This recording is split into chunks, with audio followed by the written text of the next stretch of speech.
In the history of the famous American luxury model, the Lincoln Continental, several periods have already been covered. From the 12-cylinder Zephyr, which became the embodiment of the aerodynamic style of the late 1930s, to the four-door Continentals of the 1960s, the ones Morpheus and his friends drove around in the Matrix. Welcome to a new video, where we'll consider the history of the Continental Mark series, which became one of the most notable and successful symbols of the American automotive industry in the 1970s. This is significant, as this was a time of great difficulties for the American automotive industry.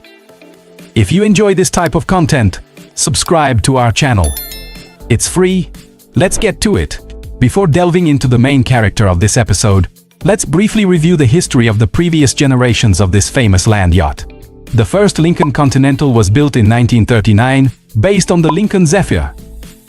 It was a customized one-off car, created especially for Edsel Ford. The car was so popular with the public that it went into mass production in 1940, with periodic updates, except during wartime. The Continental survived until 1948. However, due to financial difficulties, the Lincoln division discontinued the model. An important part of Ford's entire history, the Continental was revived in 1955 as a completely independent brand. Its sole model was named the Continental Mark II, because Edsel Ford's original Continental, its spiritual successor, was considered the Mark I.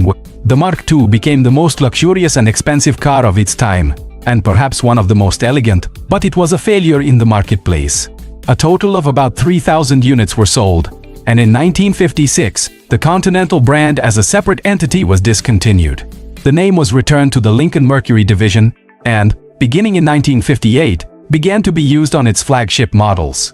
To maintain a connection to the most luxurious car Ford ever produced, these models continued to use the Mark Index designation. From 1958 to 1960, the Lincoln Continental Mark III, Mark IV, and Mark IV models were released, which were much simpler than the Mark II and significantly cheaper. Consequently, they sold much better. However, their sales figures were not sufficient to generate any profit for the division. But in 1961, everything changed. The new Lincoln Continental was introduced, which ditched the Mark Index with a strict, stripped-down, almost European design, or, as it was then called, Continental design. This model truly saved the Lincoln brand, making it profitable for the first time in many years. The 1960s Lincoln, whose sole representative was the Continental, sold faster than its 1950s predecessors, but still couldn't keep pace with its GM competitors. For every Continental sold, 6 Cadillacs had to be sold. One of the reasons for this was the strict Continental design, developed by Elwood Engel. Today, these Lincolns are considered one of the most elegant American cars of the 1960s. But at the time, they simply didn't fit the stylistic ideology considered standard in the luxury class and championed by Cadillac models. Another reason was the very limited choice of body styles. The Continental was offered only as four-door sedans and convertibles. The most popular body style of the time, the two-door hardtop, didn't appear until 1966. In 1965, work began on a successor to the Continental. The project began with a proposal from Lee Iacocca, who by then had moved from his position as general manager of the Ford division to executive vice president of products for the entire Ford Motors company. It was Iacocca who made the decision to change the very essence of the Lincoln, transforming it from a luxury sedan for presidents, high-ranking officials, or bankers into a personal luxury car, much more suited to people with higher incomes. In other words, a more expensive and prestigious version of the Ford Thunderbird. Consequently, he decided to use the Thunderbird's architecture for the new model in order to reduce costs, and possibly even abandon the Continental name. The whole idea was met with hostility from senior management at the Lincoln Mercury division, who wanted to see a truly new Lincoln, not just an improved version of the Thunderbird. Iacocca, however, was convinced by his ideas and therefore resorted to deception. He assembled a team of designers loyal to him, led by Dave Ash, and instructed them to develop a new car based on the Lincoln Thunderbird platform, telling representatives of Lincoln Mercury management that work was being done on a new model for Ford, slated to debut in the 1967 model year. This trick allowed the designers to work quietly for several months without any interference from Lincoln's bosses. The project was named the Lincoln Lancelot. As usual, numerous sketches were made, based on which several clay designs were created in 1965. One of them featured a massive Rolls-Royce-style radiator grille with vertical crossbars and a rear end reminiscent of the original Continental Mark II, thanks to the spare tire recess on the trunk lid. This type of design, by the way, has a name: Continental styling. Iacocca chose this model as the basis for the design of the new Lincoln, scheduled for release in 1968 under the 1969 model year. The management of the Lincoln Mercury division was furious, because what Iacocca was proposing not only referred to the failed Mark II project, but also to the old pre-war Rolls-Royces, which even in the United States were considered completely archaic. However, Iacocca simply ignored all objections and ordered this exact model to be launched into series production. Furthermore, the Lancelot name, under which the project was developed, was temporary. And when it came time to choose a name for the production model, Iacocca insisted on the name Continental Mark III, even though the same name had already been used on the 1958 model. According to some sources, Iacocca decided to restart the Continental Mark series, starting with the third number instead of the sixth, which would have been much more logical, because he believed the battle between the original Continental Mark II and the Cadillac Eldorado, from which Cadillac emerged victorious, was unfinished. Iacocca wanted revenge. So when Cadillac announced the launch of its next-generation front-wheel drive Eldorado in 1967, Iacocca decided to deviate from the original plan, which was to launch a new Lincoln simply as a more expensive version of the Thunderbird, with a different design. Iacocca decided to up the ante and make the new rear-wheel drive Continental Mark III a direct competitor to the new Eldorado. The Mark III went on sale in April 1968 at a starting price of $6,585. This was only $20 less than the base configuration of Cadillac's flagship. In 2025 price terms, this equates to about $61,000. The Mark III's base package included power steering and front disc brakes, power windows, a two-way power driver's seat, cruise-controlled wipers, and a wood effect dashboard. In 1970, the wood effect was replaced with genuine walnut, and Cartier watches appeared on the dashboard.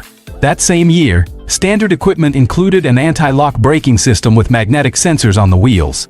Under the hood of the Mark III was Ford's largest engine available, a 7.5-liter, 460 CID V8 that worked exclusively in conjunction with a 3-speed select-shift automatic transmission. Despite the impressive engine specifications, the Continental Mark III didn't offer impressive performance. This isn't surprising, as it was a large and heavy car, measuring 5 meters, 18 ft in length and just over 2 meters, 6 ft wide.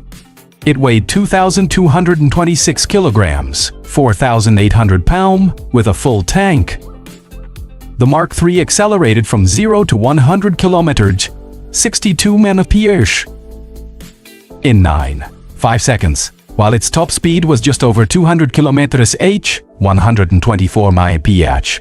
To compensate for the lack of dynamics, luxury options could be added, including various cassette radios, additional sound insulation, central locking, cruise control, air conditioning, and power-adjustable seats with leather, or a combination of leather and cloth upholstery.